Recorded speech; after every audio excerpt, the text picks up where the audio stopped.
I don't mind you hanging out. You do whatever you want to do. Just don't publicize it and don't bring him to my games. And obviously we heard on the tape him continuously alluding to black people. Why are you around black people? What does that do for you? Etc., etc. And if you listen to the tape, it resonates so profoundly because it speaks to ultimately the fears, the emotions, the ire, and the vitriol that continuously emanates from the black community. When we say, you really don't like us, you really don't want us around, you really want us to stay in our place. And Donald Sterling exemplified and illuminated that better than anybody could have hoped to. Because basically what he is saying is, I have no problem with black people so long as they're in a subservient position. I have no problem with black people whatsoever as long as they stay in their place. I don't want them on with me. I don't want them on my level. So if you're having a relationship on the side with some young honey. And by the way, right, she's black and Mexican. But okay? He didn't know she was black. Okay. I guess that was news then. He didn't know about the black part. Okay. He knew about the Mexican part. He didn't know about the black part. Right. But even then, considering some of the stuff that he's articulated in the past about blacks and Mexicans, it don't really matter because he seemed to have a problem with anybody who wasn't white. But what America needs to understand is that the uproar emanates from the fact, it's like an aha moment. See, I've been telling y'all moment.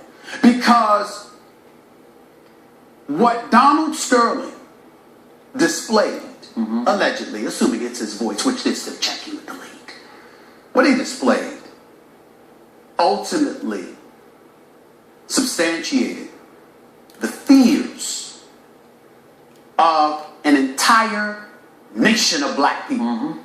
When we say, this is how a lot of folks feel about us who are not black.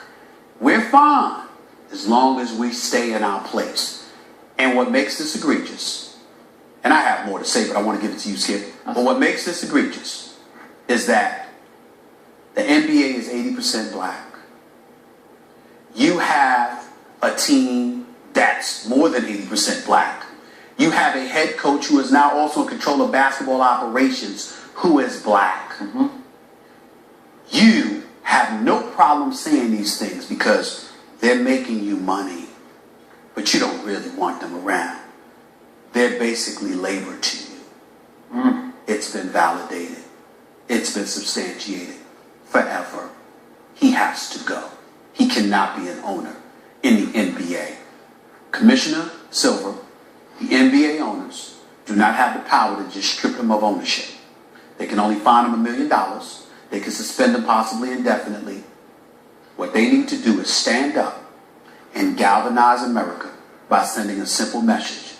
We don't want this man as a part of our NBA community. Can you help him get rid of us? Because the NBA's constitutional bylaws don't allow us to do that. We need to stand up. And they need to stand up and say, could you help us get rid of this man? Because that ain't us. We want no part of this man.